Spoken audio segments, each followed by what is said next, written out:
बंधुओं का आज के इस एक महत्वपूर्ण सिस्टम है जो आज हाईटेक किया जा रहा है डिजिटल के माध्यम से, उसका आज इनॉग्रेशन हो रहा है। समितियों का जो 1983 के बाद से ये ऑफलाइन था और जिसकी वजह से बहुत समय लगता था, जगह जगह टेबल लोगों को दौड़ना पड़ता था। गांव के लोग 100 किलोमीटर मछुआरे नदियों किनारे रहते थे, निदेशालय आके उनके ऑफिस पे आना पड़ता था, फिर फाइल, फिर डीडी ऑफिस आती थी, फिर निदेशालय, फिर यहाँ चक्कर। तो ये आज के दिन में हमारे प्रमुख सचिव हैं रवि नायक जी, मैं इनको धन्यवाद दूंगा, और हमारे डायरेक्टर रामानी जी हैं, टीम ने पूरे इस पर काम किया है। और अब आज के बाद ऑनलाइन जो है किसी भी प्रदेश में किसी कोने से बैठकर जो मत्स्यपालक होंगे, मत्स्य में काम करने वाले होंगे और परंपरागत मछुआरे होंगे, वो बैठे वहाँ से आप ऑनलाइन फिर 1-1 किलोमीटर देखते थे, तो निश्चित रूप से बहुत उनकी रहती थी। तो अधिकारी तो आप ही के विभाग के होंगे सर? मैं निश्चित रूप से, अब जब मैं गया हूँ, शासनादेश में कमी है भाई। पहले तो ऑफिस में आता था कि यहाँ दे दिया बन रहा, वहाँ दे दिया वहाँ बन रहा, वहाँ बन रहा, तो पता चला कि ऑफलाइन होने के नाते ये जांच करो तो फिर जांच में पता चलता। लेकिन अब ऑनलाइन इसीलिए किया गया कि उस शासनादेश का अच्छे से पालन होता है, और उसमें देखा जाएगा जो निष्क्रिय होगा, उदासीन होगा, या उस शासनादेश में जो उसमें अपने उसमें दिया गया था कि इसे समय सीमा के अंदर पूरा किया गया। ये बड़ा सवाल ये है कि आप क्या कुछ और रहे हैं, कुछ और हो रहा है, क्या आपके और अधिकारियों के बीच कुछ दूरी है क्या? नहीं, एक्चुअल में तो हमारे यहाँ अधिकारी आधे से ज़्यादा हैं। कुछ अधिकारी मैंने पहले ही बताया ना, पिछली सरकारों की आत्मा उनके अंदर है, उनके विचारों से है। वो चाहते हैं निषाद नाराज़ हो जाए, मछुआरे नाराज़ हो जाएं और फिर वोट उनको दे दें विपक्ष को। तो ऐसे तमाम अधिकारी चिन्हित किए गए, उनके खिलाफ कार्रवाई के लिए लिख भी दिया है। तो ये माना जाए कि अधिकारी पूरी नहीं, कुछ आए पूरी रहती तो इतना बढ़िया कहाँ से काम होता है, इतना काम कम से कम।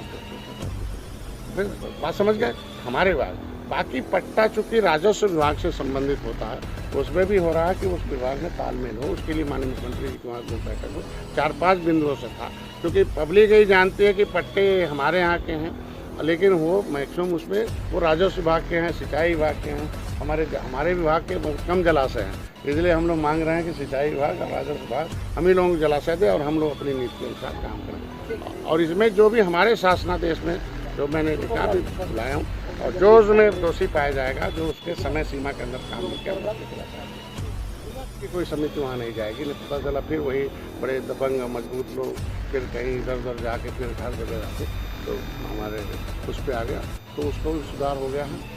अभी समितियों के जो निबंधन की प्रक्रिया थी वो बहुत धीरे थी, और उसके वजह से हमें आज के दिन में इसको हाईटेक करना पड़ा है, और इसके लिए आज से होगा।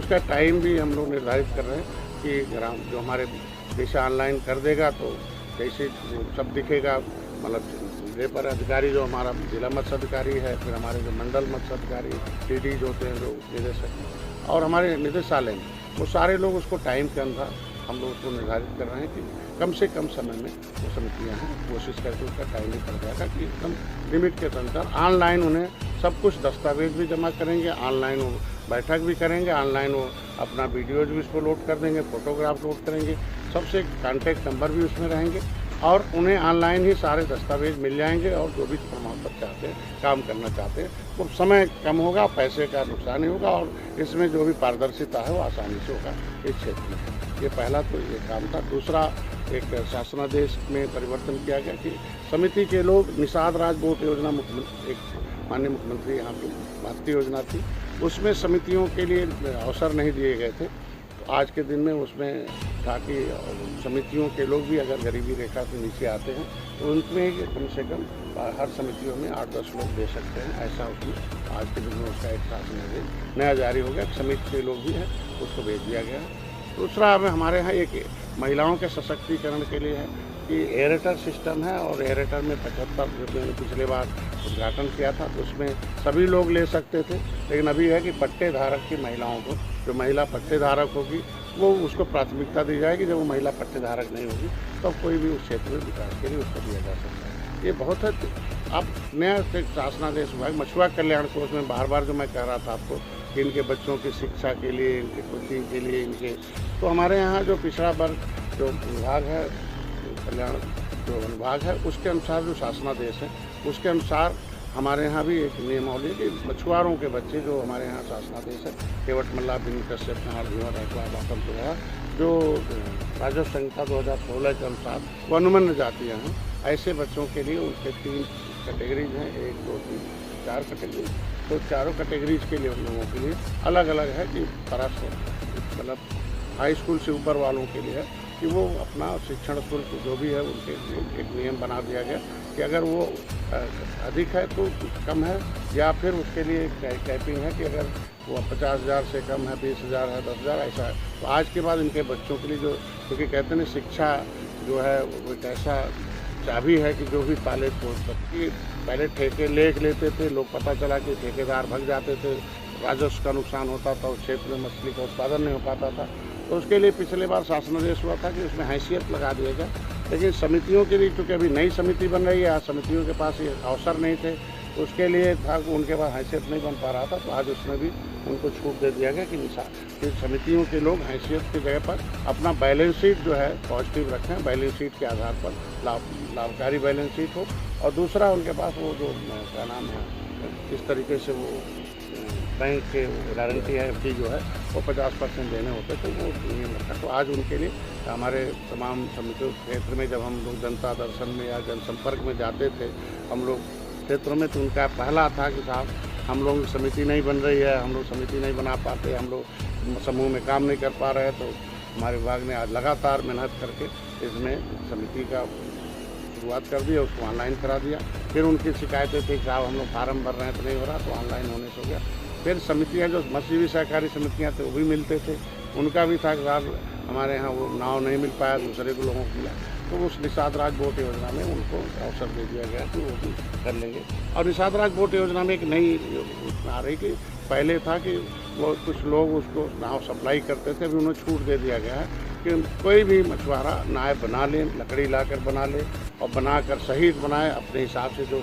जो भाई कोई भी अपने जीवन के लिए अच्छा सुरक्षित लकड़ी सुरक्षित नाव बनाता ही है, तो उसके लिए लाइफ जैकेट है, आइस बॉक्स है, और नाव बना लेगा, नाव का फोटोग्राफ तैयार कर लेगा, वीडियोस बना लेगा, फिर हमारे यहाँ लोड कर देगा, तो सीधे DBT उनके खाते में। पहले भी होता था, लेकिन लोग नाव सप्लाई करते थे, नाव सप्लाई करने वाले लोगों ने जो है जो कुछ शिकायतें मिली कि नहीं वो स्टैंडर्ड नाव नहीं है जिस लकड़ी से बनना चाहिए, जिस मानक से बनना चाहिए, तो उसको ख़त्म करके जिसकी वो नाव में चलना है वो हमारे स्टैंडर्ड मेंटेन है, वो खुद ही बना लेगा, अपना सीधे ले लेगा। तो उसे कम से कम वो अपने उसका जो मूल्य होता है वो अपने हिसाब से कुछ अपना शेयर लगा लेगा, बाकी शेयर हमारे यहाँ से मिल जाएगा। तो नाव बनाकर सुरक्षित जैकेट वगैरह सब ले लेगा, ठीक हो जाएगा। ये बहुत महत्व था और उनके लिए था कि इस क्षेत्र में आकर समितियाँ मानी। हमारी सरकार की भी एक सोच है, एक मंशा है कि समूह में विकास हो, क्योंकि कंपनी समूह में विकास कर लेती है, तमाम फेडरेशन और कर लेते, तो मत्स्य क्षेत्र में काम करने वाले भी अधिक से अधिक समूह बना लें, अधिक से अधिक लोग काम करें,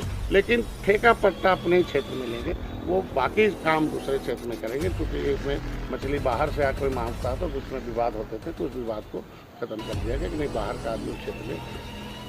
बाकी हमारे यहाँ सदा जल नीरा की व्यवस्था पहले भी मंडल में एक ही बनना था, वो भी नहीं बन पाया। तो ऐसे जल नीरा समिति जो नदियों का था कि 8 जो बड़ी नदियाँ हैं, गंगा है, यमुना और बेतवा है, उस पर यहाँ की 5 किलोमीटर का है, और बाकी जो और नदियाँ हैं जहाँ है उनके लिए 8 किलोमीटर का था। तो अधिक से अधिक जो है इन समितियाँ बन जाए, इसके लिए टारगेट दे रखा गया, और आगे जल्दी बन जाए उसके लिए हमारे लोग काम कर रहे हैं। और उसमें भी अब समितियाँ कई बन जाएंगी, तो ये जो शासनादेश हुआ 83 का चेंज करके अभी कि जो है वो अपना वहाँ अपने ही उसी क्षेत्र के लोग समिति बनाएंगे और उसी क्षेत्र के लोग लेंगे, एक व्यक्ति दूसरे क्षेत्र में नहीं जाएगा। अभी तो हमारे यहाँ तो रजिस्टर्ड फेडरेशन में 1106 समितियाँ हमारे यहाँ, लेकिन अब हमारे यहाँ बहुत कुछ समितियाँ तो अब चूँकि 546 तो अलग से बननी थी, लेकिन अब वहाँ एक क्षेत्र में 4, 5, 2, 3 बन जाएंगी, तो कई लोग मिल के काम करेंगे, समूह में रहेंगे। तो कोई मछली पालन करेगा, कोई सप्लाई करेगा, कोई उसको विपणन करेगा, वो कई चीज़ें एक ही आदमी जाके करेंगे, ये हमारे कहने का मतलब है। और इसके लिए तत्परता से अधिक समितियाँ बन जाए, जिससे राजस्व का वृद्धि हो, रोजगार बढ़े, और लोग शिक्षा हो, और उनके लिए कम से कम जो हमारे यहाँ प्रोटीन की डिफिशियंसी वो पूरा हो, और उत्तर प्रदेश को मत्स्य क्षेत्र में हम लोग आत्मनिर्भर बना सकें, इसके लिए हम लोगों ने काम किया। बाकी कुछ वर्ल्ड सेंचुरीज हैं, कछुआ का जो क्षेत्र है, तो उसके लिए मार्गदर्शन मांगने के लिए भेज दिया गया। आगे अभी हमारे प्रधानमंत्री मत्स्य संपदा योजना है, उसमें था कि माननीय मुख्यमंत्री के साथ बैठक हुई थी, उन्होंने सख्त हम लोगों को एक सुझाव दिया था, निर्देशन दिया था कि उत्तर प्रदेश में मत्स्य क्षेत्र का जो ट्रेडिशनल फिशरमैन है, जो परंपरागत मत्स्य पालक हैं, उन्हें प्राथमिकता दी जाए। चाहे योजना है उस पर, या मछली पालन हो या फेंटे पट्टे हो, उसके लिए अभी इन्होंने कर दिया है। बाकी प्रधानमंत्री मत्स्य संपदा योजना में हम लोग भारत सरकार से गाइडलाइन मांग रहे हैं कि भाई पहले से था कि मछुआरे के मछुआ तो महिलाओं में था कि महिलाओं में फिशरमैन की या फिश फार्मर हो, फिश वर्कर हो या ट्रेडिशनल फिशरमैन हो, उनकी महिलाओं को प्राथमिकता मिल जाए। उसके लिए अभी आपने गाइडलाइन मांगा गया है दिल्ली से, हमको लगता है जल्दी से वहाँ से बातचीत हो रही है, वो भी हो जाएगा कि कम से कम इस क्षेत्र में जो परंपरागत पेशे वाले हैं उनको बढ़िया से मालूम भी है कि मछली कैसे बढ़ती है, कैसे पलती है, कैसे उगती है। और एक हमारे यहाँ था, पिछली सरकारों ने एक बड़ा कि एक 2 तरह का कानून हो गया था। एक तो राजस्व संहिता में लिखा था मछुआरा मतलब 15 जातियों का जिक्र था। दूसरा एक कैबिनेट में आ गया था कि नहीं, जो मछली पाले वही मछुआरा है, तो ये कंट्राइंडिकेशन हो गया था। उसको फिर हम हमारे पिछले अपने कैबिनेट में चेंज कर दिया कि नहीं, जो राजस्व संहिता में लिखा हुआ वही है।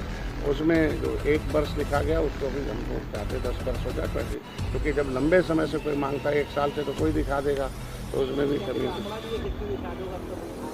हमको लगता है कि जब मैं आया हूँ तो पहली बार में आपने देखा होगा कि 85,000 फार्म के आधार पर आए थे, 15,000 के आसपास में सिलेक्शन किया था, और लगभग मैक्सिमम 14,000 के आसपास तो मछुआरे हुए। भले उनके पास पैसा नहीं है तो छोटी ही योजनाएं लें, साइकिल है लें, मोटरसाइकिल ही लें, चाहे सरकार ने, लेकिन उसमें लगभग 14,000 से ऊपर मछुआरे ही थे। और हर साल कोशिश है कि मैं दौरा कर रहा हूँ तो उनको मिलना शुरू हो जाए, और इसीलिए कोशिश किया जा रहा है कि मत्स्य पालन क्षेत्र में बुलंदशहर कासगंज में जो है जो क्राइटेरिया था उससे ज़्यादा जो है पट्टे हो गए हैं। 13 में बहुत दबाव भी हुआ इस चीज़ को लेकर। और विभाग में डायरेक्टर हैं, वो शासनादेश का पालन कराएंगे निश्चित रूप से। संज्ञान में पालन तो नहीं हुआ अब से उसमें जो भी जांच होगा, जो उसमें दोषी होगा। तो इसमें क्या कारण होगा, जांच में कि कैसे अधिक पट्टा कैसे होगी?